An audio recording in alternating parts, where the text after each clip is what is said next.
Halo sahabat Mili, hari ini mari kita bersama-sama melihat persembahan dari kain narasi wastra bersama sahabat-sahabat Ngopi with Mili. Yuk kita segera melihat yuk.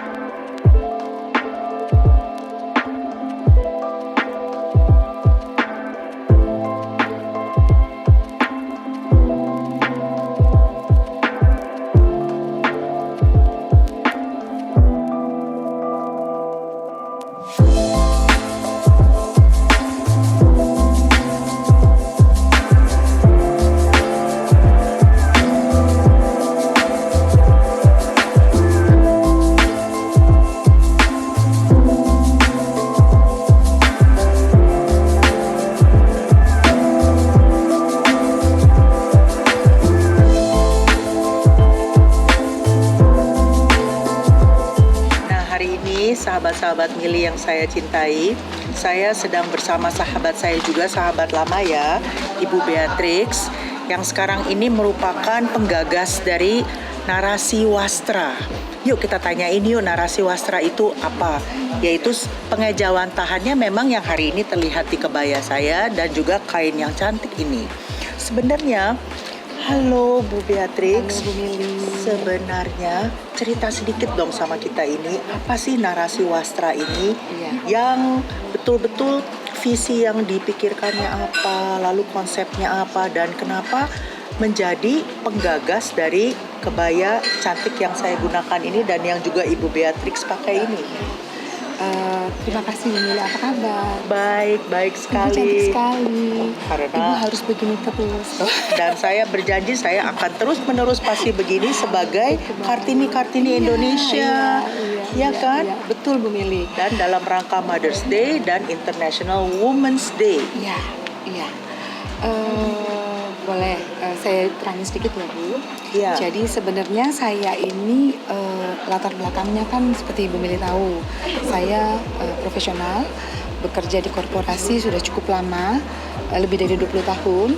Tapi satu hal sebagai wanita Indonesia yang membuat saya terus berpikir mengenai bagaimana caranya memastikan atau mendorong supaya wastra itu menjadi bagian daripada karakter wanita Indonesia atau sebenarnya orang Indonesia. Dan yang paling penting dari setiap wastra yang diciptakan oleh semua pendahulu-pendahulu kita itu ada ceritanya. Semua ada ceritanya. Makanya saya suka sekali mengupas atau mendetailkan dari setiap corak-corak wastra. Karena dari situ kita tahu, oh sebenarnya pada waktu ini dibuat, mereka itu punya pesan khusus terhadap pemakainya. Iya. Itu Bu Mili sebenarnya. Ada historisnya, ada nilai-nilai kebanggaan dari zaman dahulu yang bisa diangkat sampai dengan sekarang. Dan saat ini pun masih sangat relevan digunakan oleh wanita-wanita modern seperti kita ini. Jadi kalau seperti yang Ibu kenakan, sebenarnya ini dibilang sekar jagat, iya. Sekar jagat itu semerbak atau apa ya istilahnya, harum berkembang sejagat raya gitu ya. Tapi memang semua corak batiknya hampir ada tertuang. Ini ada ukel kecil, kemudian dia ada teruntum juga di belakang, kemudian ada ini semua hampir ada pangotannya sedikit. Jadi memang corak-corak batik itu dituangkan. Saya kebetulan suka sekali kalau kita kadang-kadang gini Bu Mili, orang berpikir wah batik kuno ya gitu ya. Terus saya berusaha untuk membawa pembatik dan pelukis batik saya, karena tidak hanya pembatik, ada satu lagi yang sangat berperan, pelukis batik. Karena dia biasanya mengkonsepkan ini mau jadi apa kainnya. Baru setelah selesai dikonsep nanti pembatiknya mulai membuat. Dan biasanya isi daripada satu helai kain itu maknanya dalam.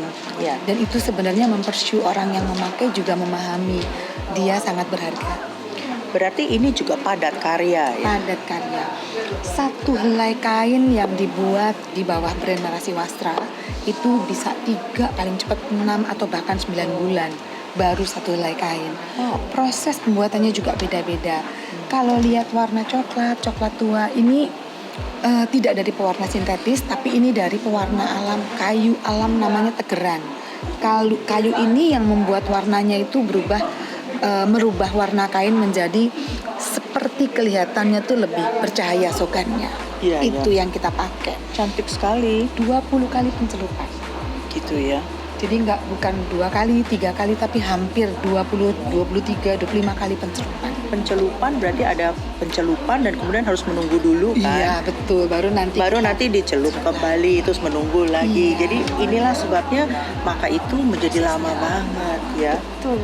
Ya lama tetapi berarti memang sangat berharga dan ada backgroundnya, ada ceritaannya dan padat karya juga Iya. ya. Kita kan perempuan modern.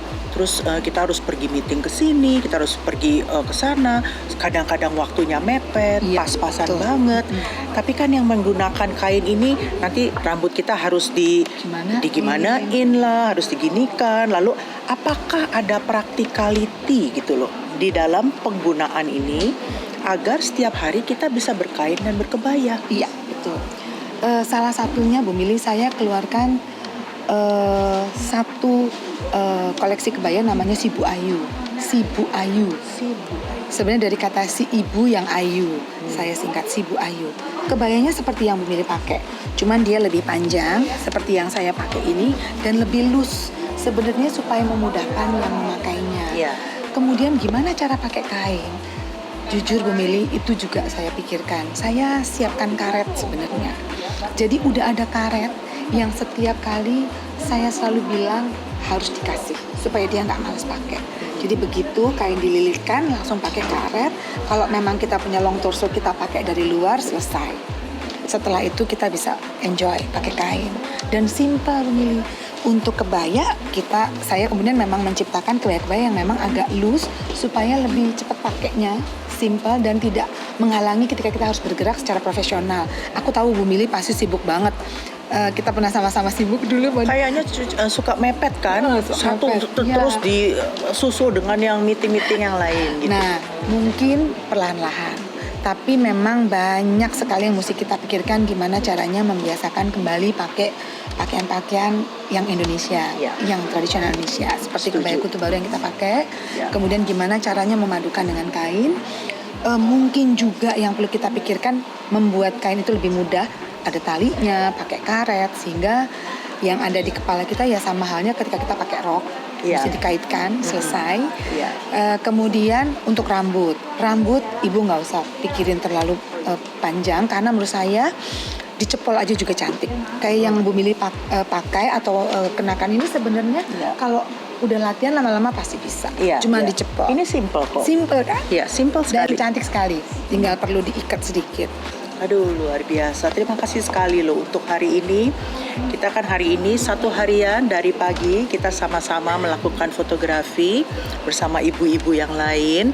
Dan tadi memang saya sendiri merasakan bahwa memakai kebaya, memakai kain ini cepat sekali kok Bu. Iya kan? Tadi mungkin 30 menit ya seperti kalau kita memakai baju-baju yang sehari-hari kita pakai. Jadi artinya tadi Iya. memang memakai rok dan atau memakai jas ya kalau kerja. Jadi memang sama sekali tidak merupakan suatu hal yang terlalu lama. Terima kasih sekali loh Sama-sama, Bu Bu Mili. Beatrix, dan besok-besok pasti kita akan ngopi lagi bareng, ngopi dengan Mili, dan kita akan bicara lebih banyak lagi.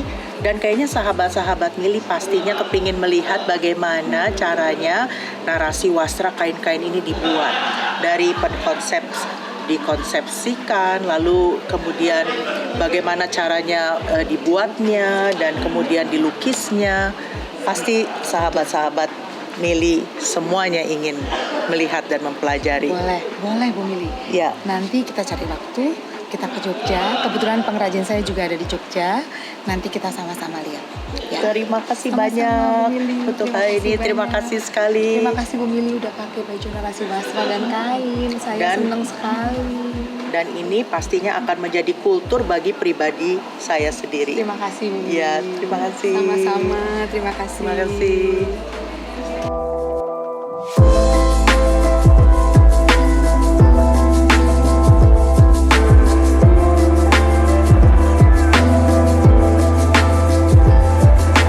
Nah, itulah tadi satu hari bersama sahabat-sahabat saya, dan kita di mana kita berkebaya dengan narasi wastra. Selamat menonton, selamat menikmati. Jangan lupa memberikan komen dan like dan subscribe.